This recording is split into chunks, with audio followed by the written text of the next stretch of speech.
El tema de hoy tiene que... Es un tema muy, pero muy interesante, donde el psicoanálisis se ocupa de explorar cómo podría ser a través de un mito, ¿no? Porque siempre los mitos tienen la característica o la capacidad de poder explicar algo, alguna verdad, dar alguna teoría sobre algo que no se conoce y que es imposible conocer, ¿no? Por ejemplo, el nacimiento de la cultura o de la sociedad. Es decir, ese punto tan enigmático, tan estudiado desde distintos lugares, de cómo nació la cultura, la ley, el orden social o simbólico. El psicoanálisis se ocupó de eso, Freud se ocupó de ese tema en un texto que se llama Tótem y Tabú. Tótem y Tabú. Que explica un poco el nacimiento de la ética, de la ley, de la religión y de la cultura.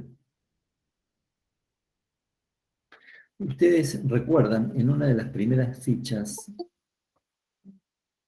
de cátedra teníamos que en la constitución del sujeto intervenía, además de los padres, de los primeros otros, en donde un niño cae, ¿no? Un niño, una niña es alojada, también estaba alojado en una, decíamos nosotros, matriz simbólica. Es decir, que esa matriz simbólica que ya esperaba al sujeto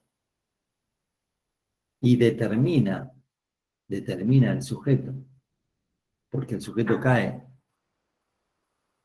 no solamente una familia, sino una familia que tiene valores, tiene leyes, tiene cultura. Cualquiera sea la particularidad de esa cultura, hay una cultura. Bueno, esa matriz simbólica lo constituyen la cultura, la ley, el lenguaje. Bien, ¿de dónde salió eso? Es la pregunta de la cual se ocupa Freud. Se ocupa Freud, se ocupan antropólogos, lingüistas, etc. Entonces, Freud explora en este texto, Tótem y Tabú, este tema, este problema, esta pregunta. Lo hace, y esto hay que justificarlo también, hay que decir por qué, lo hace comparando haciendo concordar su teoría del complejo de Edipo. Es decir, que para Freud hay una concordancia entre lo que ustedes ya conocen, porque yo ya en nuestras clases ya avanzamos sobre el tema del complejo de Edipo, algo, también en los prácticos, algunas, hacen concordar su teoría o su mito del complejo de Edipo con este mito inicial del género humano. Repasemos algunas cuestiones que habíamos visto del complejo de Edipo, así, cuando les planteé su teoría y su mito de Tótem y Tabú, vamos a ver esa concordancia, para qué serviría, ¿no? Vamos a hacerla simple. Recuerden que en Edipo Rey, la muerte del padre, o sea, de Layo, a manos de su hijo Edipo, permitía el acceso carnal a la madre. ¿Sí? Es decir, que ahí Freud proponía, digamos, ¿no? a través de este mito,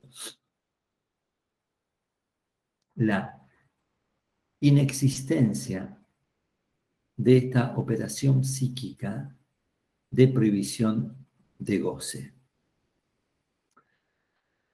Como no se producía esta prohibición de goce y Edipo tenía acceso carnal a la madre, era el propio sujeto que ponía el límite arrancándose los ojos. Cuando Edipo se da cuenta de lo que ha hecho, se arranca los ojos. Entonces dice Freud que este mito se convierte en un mito de validez universal para cualquier niño o niña humano. Es el arquetipo, este mito de Edipo rey, de un drama humano. Es decir, que todos somos clones, todos somos clones de Edipo. Estos sentimientos de amor y de odio en la infancia quedan en la memoria inconsciente reprimidos.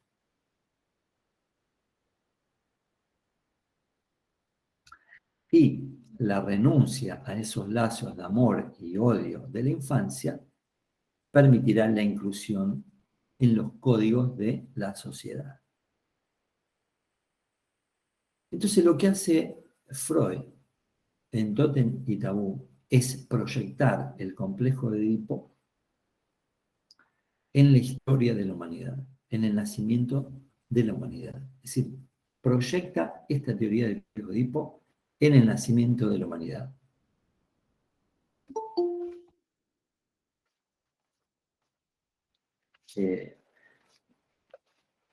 Después les voy a comentar algo, porque a mí este es un tema que realmente me apasiona, digamos.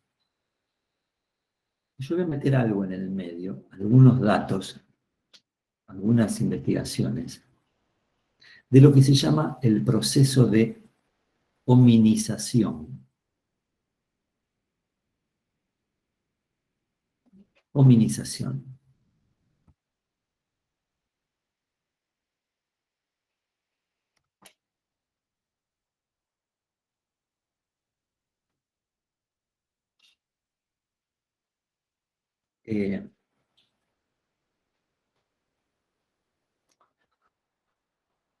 Entre entonces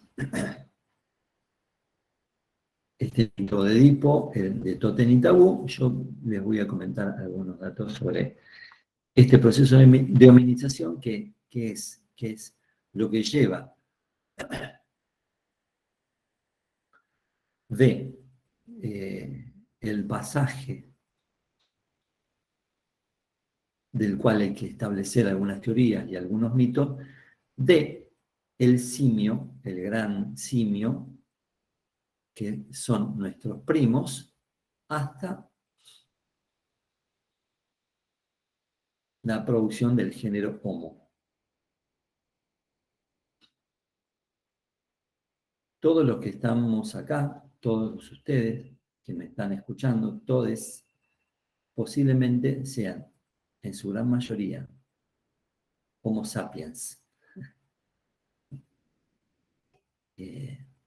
Pero bueno, hay investigaciones también que dicen que tenemos algunos genes neandertales.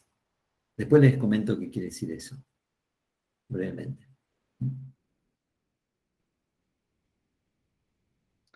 Dice Freud en este texto de Tótem y Tabú que Freud dice, él analiza tribus muy alejadas en el espacio, digamos, ¿no? Africanas, australianas, amazónicas. Analiza los primeros agrupamientos también de simios superiores, y entonces establece una teoría básicamente de lo que se conoce como el comportamiento de una horda animal de simios, ¿no? Una horda de simios, una horda animal, que dice que Bueno, las relaciones que se establecen son las siguientes. Hay un macho fuerte y viejo que impone su supremacía. Dónde se come, dónde se duerme, y fundamentalmente lo que dispone es una especie de dictadura sexual, ¿no? Es el único que tiene comercio sexual, ¿no? Bien, así se maneja la horda, ¿no? Como cualquier horda animal donde hay un macho dominante. Así funcionarían estos primeros agrupamientos de simios, ¿no? En determinado momento, dice Freud, estos hijos de este padre dominante se rebelan y matan al macho y se lo comen. Entonces, eso, analizando, digamos, ¿no? Estas tribus alejadas, digamos, ¿no? Donde se producen lo que se llama la comida totémica, digamos, esta comida ritual donde se comen al macho dominante, y se trae como consecuencia que al no haber ya un macho dominante, se internaliza la prohibición. Este macho dominante, a su vez, era idealizado, o sea que la comida totémica implica también la adquisición de estos valores de este macho dominante. Se introyecta, es decir, se come algo de las características de este macho dominante idealizado. Entonces, ya ninguno de los hijos va a ocupar ese lugar de macho dominante, va a haber una prohibición de ocupar ese lugar y va a haber una prohibición de tener relaciones sexuales con las mujeres de la misma familia, del mismo clan. Entonces, otra consecuencia es que al matar al padre, lo que se internaliza es la culpa por haberlo matado y el miedo. Entonces, la culpa y el miedo, que ya están internalizadas, son parte de los sujetos, de los hijos, son la nueva forma de establecer la prohibición. Ya no es necesario un agente exterior ni un padre dominante para ejercer la prohibición. La prohibición ya está dentro de los propios hijos.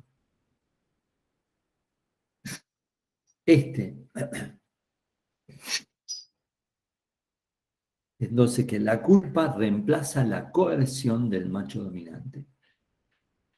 Este asesinato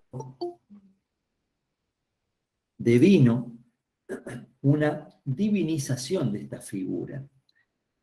Esto es lo que se va a conocer como la divinización de un tótem, es decir, de un animal que en determinadas culturas funciona como el sustituto de ese padre dominante, de ese padre de la horda primitiva, como lo nombraba Freud.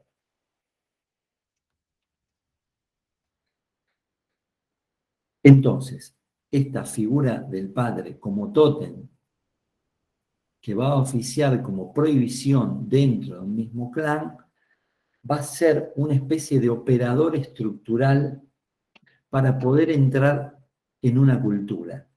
Es decir, para poder entrar en una cultura es necesario la prohibición de este goce animal.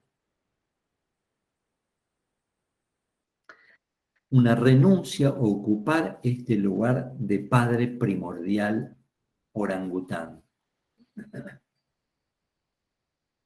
Este clan, este animal totémico, va a ser el sustituto ya ahora simbólico, porque ya no es el padre, es un animal totémico Es un tótem que es el sustituto simbólico de este antepasado, ¿no? De esta devoción original a este padre primordial. Esto va a establecer una red de prohibiciones. Prohibición de comer, por ejemplo, al animal totémico, o de comerlo en fiestas rituales en determinado momento. También va a traer la prohibición de desposar mujeres del mismo grupo familiar, del mismo clan.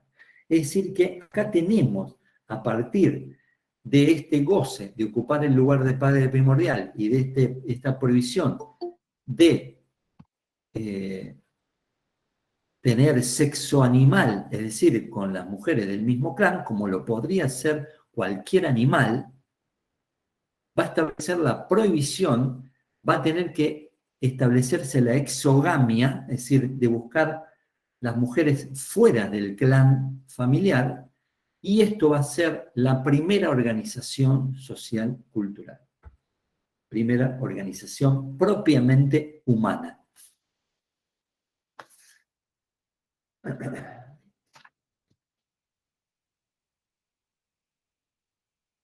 Entonces, consecuencias de este asesinato del padre primordial es la prohibición del incesto.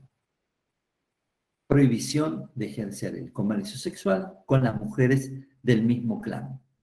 Llámese madre y hermanas.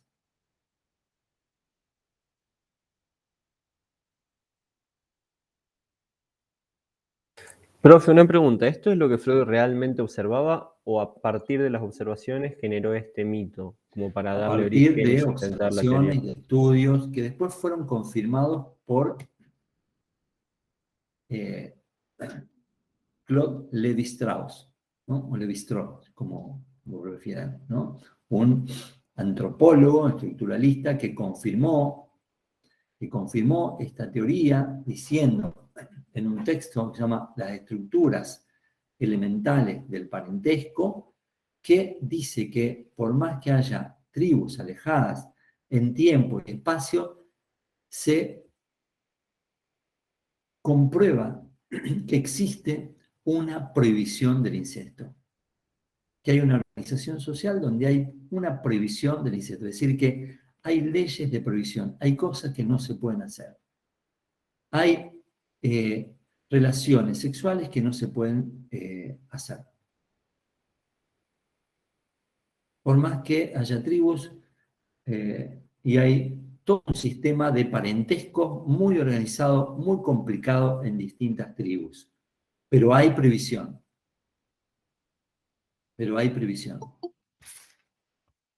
Imagínense que se han comprobado que para poder tener alguna relación sexual, digamos, ciertos sujetos tenían que atravesar muchos kilómetros para poder encontrarse con las hembras de otro o con las mujeres de otros clanes, digamos, ¿no? Pero era de observancia capital, porque tenía que ver con leyes de prohibición, bueno, que existían en todas estas culturas.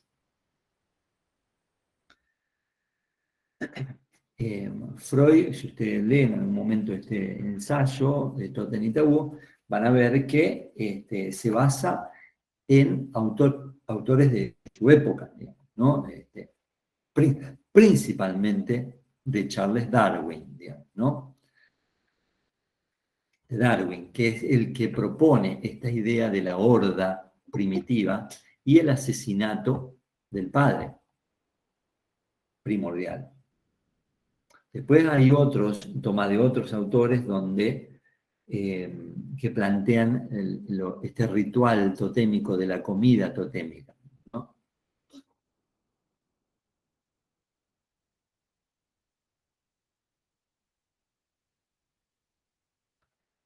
Entonces, con esos datos, con esas observaciones va armando este mito de asesinato del padre y pasaje a la cultura. Entonces, la consecuencia de este asesinato del padre primordial entonces ya no va a haber un goce animal, ¿no? Un goce incestuoso, sino que va a haber una prohibición del incesto. Esto, dice Freud, da paso a una organización del parentesco, de las relaciones sexuales, donde establece que hay una prohibición de ejercer las relaciones sexuales con las mujeres del mismo clan. Esto es lo que hace el pasaje de la naturaleza a la cultura. Las primeras organizaciones culturales, humanas.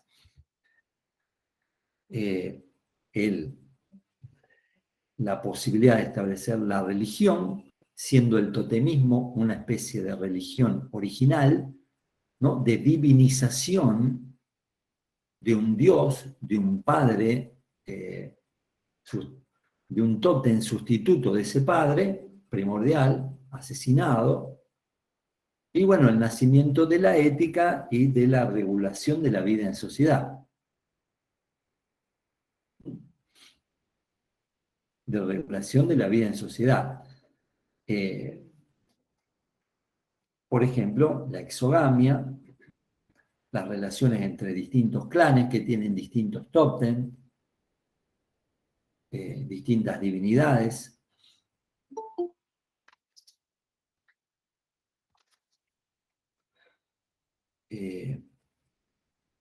¿Hasta ahí vamos?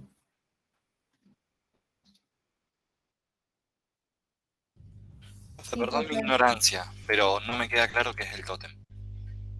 El tótem sería Padre o figura masculina, ¿no? sería una divinización, generalmente un animal totémico, un león, una pantera, que se supone ha sido, ¿no? El dios o la divinización de ese clan, de esa familia, que ha tenido conexión con este padre primordial, ¿no? Bien, gracias. Es un sustituto simbólico. ¿Simbólico por qué? Y porque ya no es el padre orangután animal. Es lo que quedó de eso, ¿no? Es la sustitución de ese padre por alguien que lo representa, por un tótem, generalmente un animal. Un hombre con cabeza de león, por ejemplo, cabeza de, no sé yo, de lobo.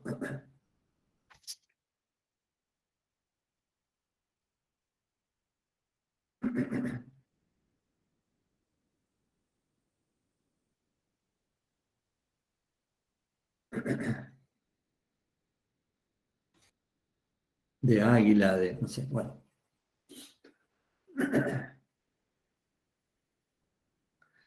Bien, la otra cuestión es que hay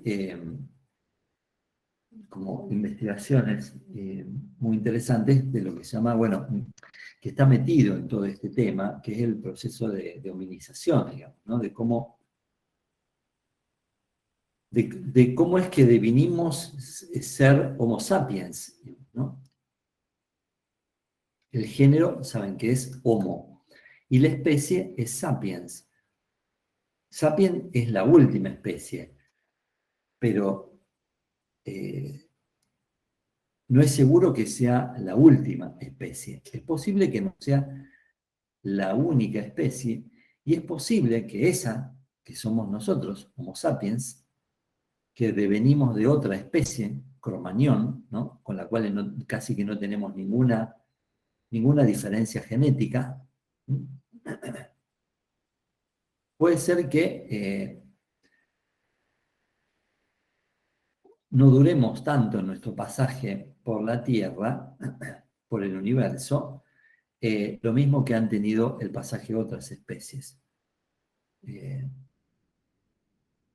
Pero bien, durante mucho tiempo el Homo sapiens creyó que era el único separado, la única especie separada de los animales, ¿no? Una especie de huérfano, sin padre, sin primos, sin...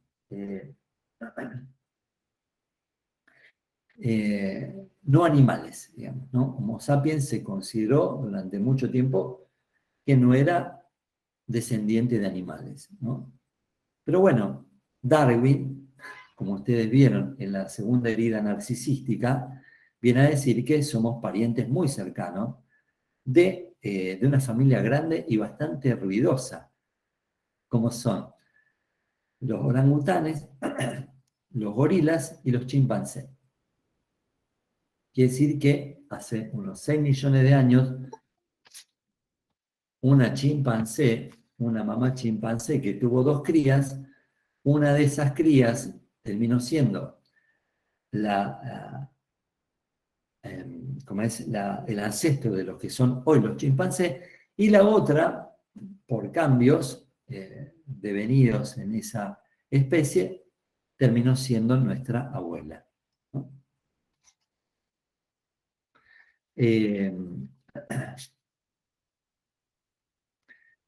Lo que se sabe es que de los últimos 10.000 años somos la única especie. Dentro de los últimos 10.000 años somos la única especie, los Homo sapiens. Pero antes de eso, se ve que hemos convivido con otras especies, digamos, ¿no? No es que la historia de la hominización de la humanidad es un pasaje lineal de una especie a otra, ¿no? Esto se ha comprobado que no es así y que el Homo sapiens durante mucho tiempo convivió con otras especies. Hace unos 2,5 millones de años atrás, el conocido Australopithecus, nacido en África Oriental, África Sur Oriental, saltó en determinado momento a Europa. Cruzó por la península arábiga y pasó a Europa y Asia. Ahí se convirtió en neandertal, ¿no? Se ve que se adaptó bastante bien, evolucionó por Europa y dio paso también al que se llamó Homo erectus, que se desarrolló bastante bien en Asia.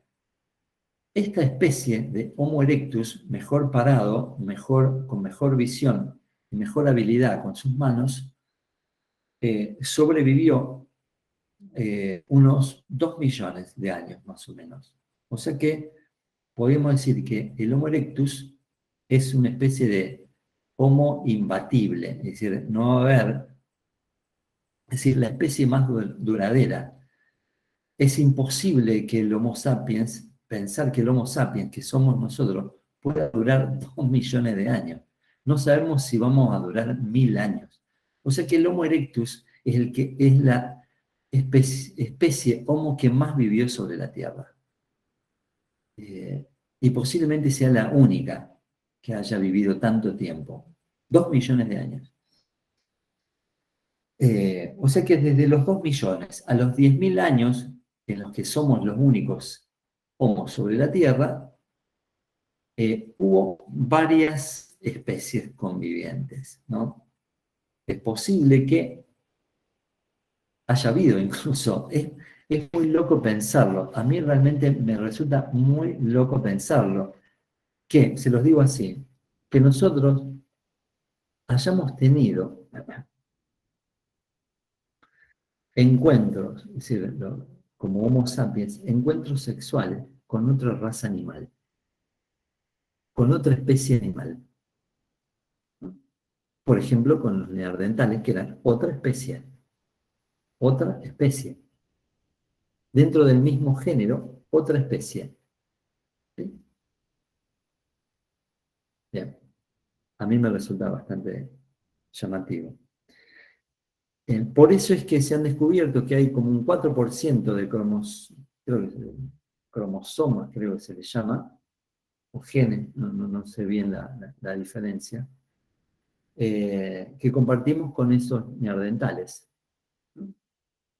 Bien.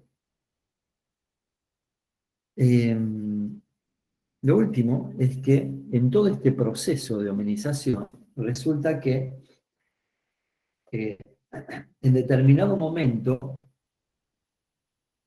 se calcula que creo que hace 800.000 años más o menos,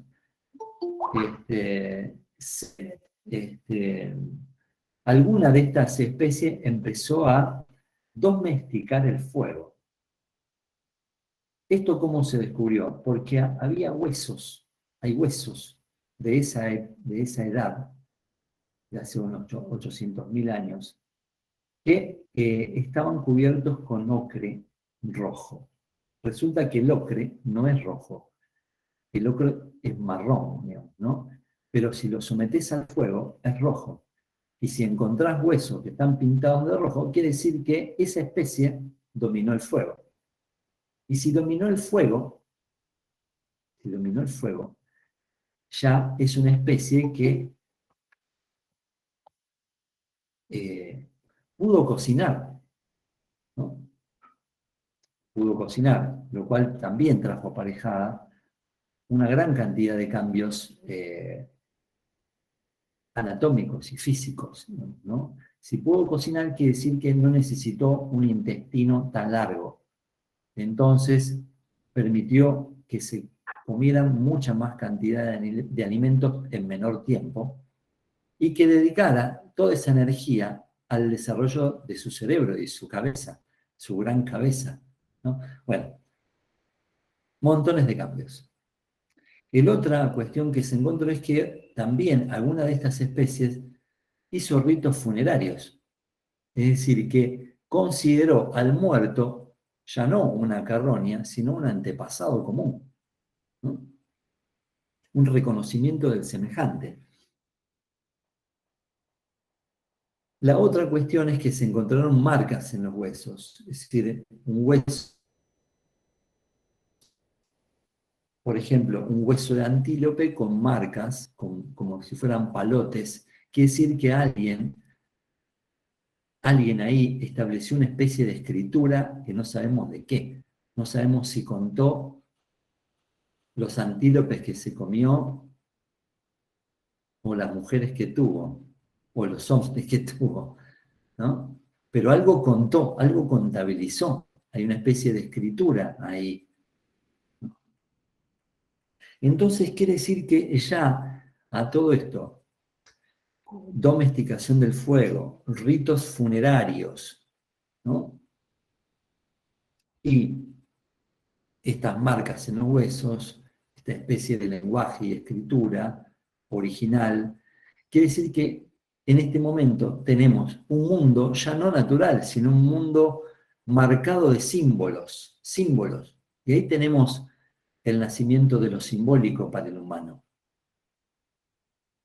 Y obviamente después algo característico de ninguna otra especie y que quizás por eso produjo el nacimiento, la evolución y el sostenimiento de la única especie, el Homo sapiens, que hizo su diferencia con un lenguaje único en su especie. Y por eso quizás la desaparición del resto de las especies.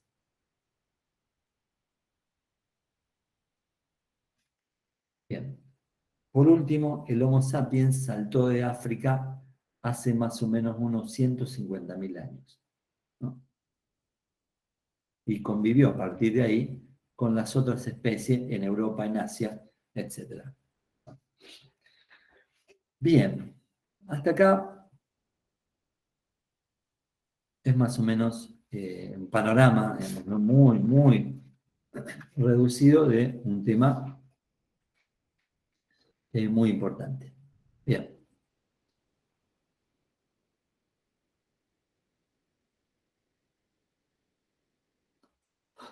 ¿Tienen alguna pregunta?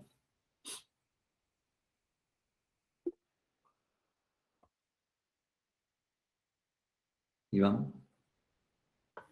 Profe, a mí me llama un poco la atención esto de Homo sapiens, y yo quería preguntar, porque inclusive yo estoy reflexionando un poco, y en una parte, el psicoanálisis toma mucho esto del lenguaje, la lengua, el poder comunicarse.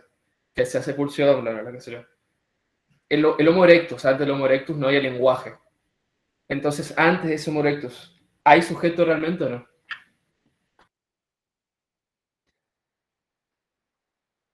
Vos decís que del Homo erectus no había lenguaje. Antes del Homo erectus no hay lenguaje. Bueno, yo no podría decir que no hay lenguaje, ya te digo, hay símbolos o hay lenguaje, podríamos quizás pensar que hay un lenguaje. Fíjense, porque esto es una paradoja. ¿Cómo pudieron, pregunta, ¿no?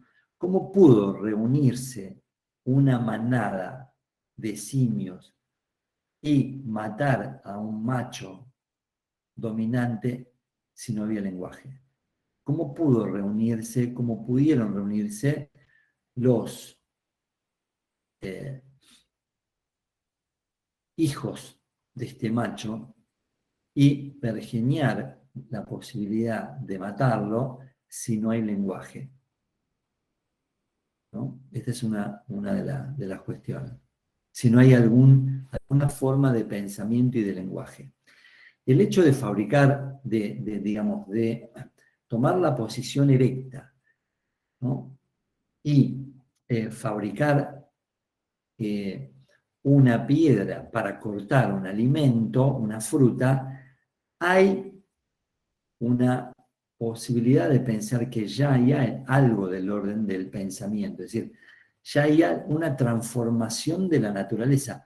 Una cosa es ir, servirte de un árbol, como un mono, y comer una fruta, y otra cosa es fabricar un instrumento para agarrar esa fruta, cortarla y comerla. Es decir, hay ahí una serie de movimientos en el orden bueno, la fabricación, es decir, de hacer un objeto que no es natural. Y si no es natural, ya entra del orden de lo simbólico. Vos necesitas tener algún nivel de pensamiento y de lenguaje para establecer eso, ¿no? Bueno, esto es todo un proceso, ¿no? Evidentemente hubo necesidad de caminar en algún momento, de ponerse erecto, ¿no? Eso trajo enormes consecuencias, pero es sabido que hubo homínidos, es decir, no eran todavía homos, que caminaban en cuatro patas, ¿no? Y tenían adaptadas las manos para trepar, ¿no? ¿Sí? La posición del el dedo gordo del pie, digamos, ¿no? Que antes estaba adaptada para agarrar y trepar, a mantener el equilibrio en una posición erecta, llevó millones de años, ese cambio del dedo pulgar, ¿no? Yo no lo sé bien con precisión, estos temas, ¿no? Pero he leído que hay algo de eso, ¿no? Eso permitió al erectus tener mejor visión del peligro, mejor visión en la sabana africana, de las presas, de la consecución del alimento. Después viene la domesticación del fuego. Si vos podés domesticar el fuego, ya quiere decir que el fuego no es natural, no viene solamente porque apareció un rayo que quemó un árbol, entonces vos te apropiás de ese fuego. No. Vos tenés capacidad de crear el fuego y de apagar el fuego, ¿no? Entonces, ahí ya, y de cocer alimentos, de transformar la materia del ocre en una tinta, ahí ya entonces tenés un cambio absolutamente simbólico. Si tenés tú una tinta, quiere decir que podés hacer una pintura, podés dejar un registro simbólico, como son, por ejemplo, las pinturas rupestres, ¿sí? Toda esta conformación va dando la matriz simbólica, es decir, lo que va transformando al animal, al simio, en un humano, a través de, bueno, todos estos millones de años, ¿no?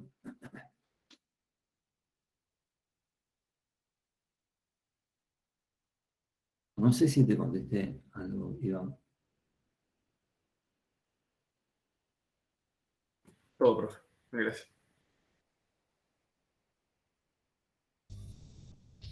Igual, profe, a mí me parece medio raro esto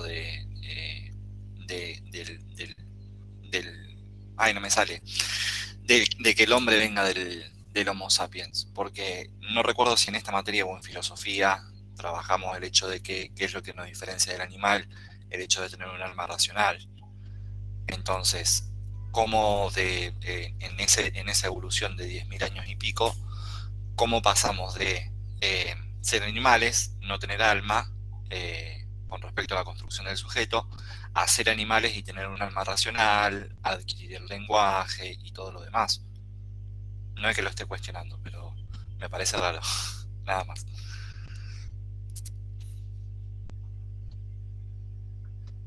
Eh,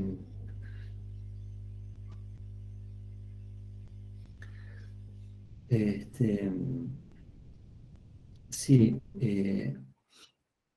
esta teoría, digamos, ¿no? de Darwin, digamos, ¿no? De la evolución humana,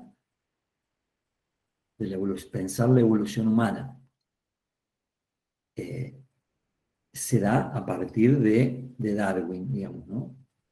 Es el primero en pensar que no descendemos de Adán y Eva, ni de Dios, ni de lo que dicen las Escrituras. Por lo tanto, cuando Darwin piensa la evolución humana, no lo piensa en términos religiosos, ¿no? Sino lo piensa eh, como de la evolución de un tronco común donde el humano y el simio comparten el mismo tronco, digamos, ¿no? Comparten la misma familia, ¿no? Somos parientes de esos, lo cual trae, obviamente, ha traído, como dice Freud, una herida al narcisismo de la humanidad y también, bueno, muchas críticas de parte de los sectores de la iglesia que siguen sosteniendo que la evolución humana desciende de Dios, no de una cosa es decir que desciende de Dios y otra cosa es decir que desciende de un mono. La verdad que la distancia es bastante importante, ¿no? Después está dentro de lo que es esa característica de esta familia que desciende de los simios, su característica principal que tiene que ver con el lenguaje, que es lo que hace su marca más importante, ¿no? Y que se supone que es porque el Homo sapiens ha quedado como única especie, ¿no? Porque es el que ha desarrollado esta capacidad de hablar. Esta capacidad de hablar y de inventar fantasías, de hablar por hablar, ¿no? De recordar, de contar, de, eh, de sostener relatos y de inventar historias, ¿no? Este, eh, Dentro de esas historias, también la historia de la religión, la historia de un tótem o de un dios monoteísta sería.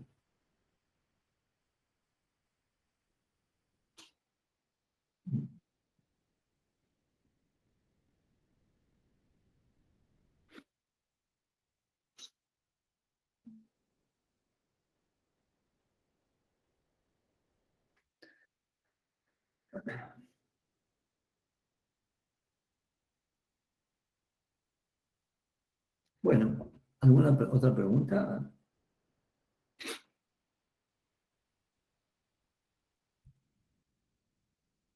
Ustedes tienen un texto, está subido en comunidades, muy completo, muy bueno, que es del profesor Baskin, Hugo Baskin, sobre este tema.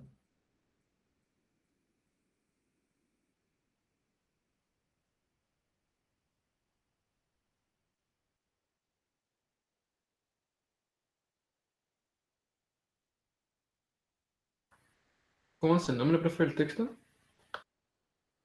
¿El nombre del texto? Sí, del profe Basquín. A ver, no recuerdo. A ver, un segundito. Em,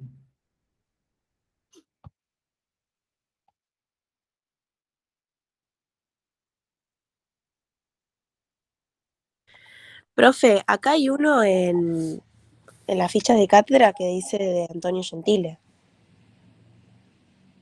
que dice presentación de Totem y Tabú. ¿Solamente ese? Me parece que sí, sí. Ese no está en la bibliografía, pero ¿Cómo? después está el de Basquín y hay uno de Magdalena, que Bueno, también habla. entonces está. Hipótesis y mitos sobre el surgimiento de la sociedad y la cultura. Ese es uno. El origen mítico de la cultura. Son todos sobre estos mismos temas que trabajé yo. Profe, Sí, creo que el texto al que te referís es El complejo de Edipo y la castración en la articulación entre naturaleza y cultura. perfecto, exactamente. Muy bien. Ahí tienen.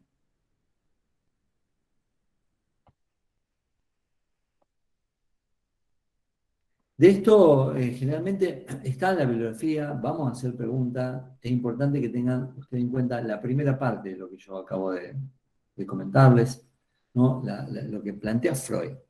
Porque Freud establece ahí un mito, ¿no? De cómo es el nacimiento de la cultura. Pero además lo enlaza con el complejo de Edipo. Entonces ustedes tienen que tener estos dos enlaces. ¿Por qué?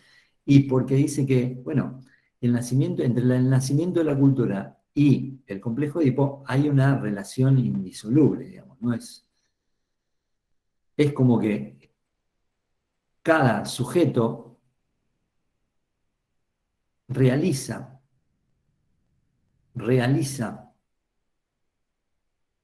para estar en una sociedad el complejo de Edipo a escala origen de la cultura, ¿no? A escala universal.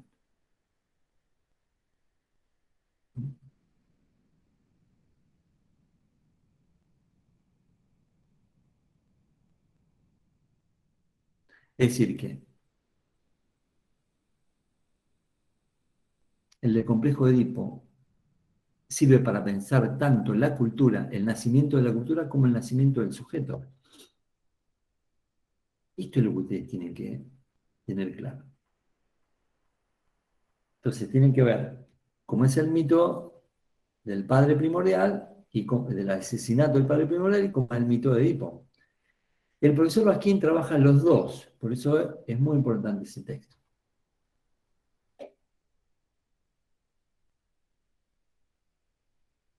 Yo lo único que le sumé, por gusto propio nomás, es eh, algunas notas sobre el proceso de hominización.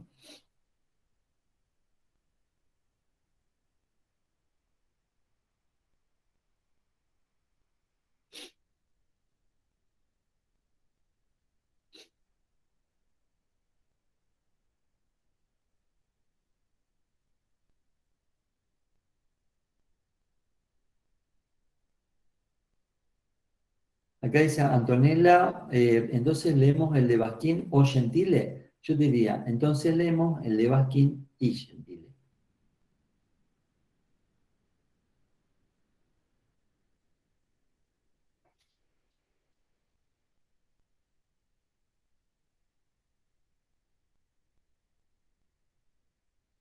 Bueno, ¿cómo andamos? ¿Cómo andan? ¿Todo bien? Entonces, ¿estamos por terminada la clase?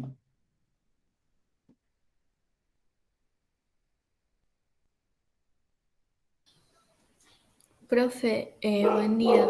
Buen día.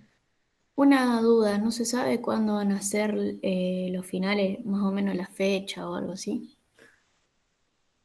La verdad que no tengo la fecha, no. Todavía no nos pasaron la fecha. Ah, bueno, gracias. Nada. Bueno, esperen que voy a terminar. La semana que viene hay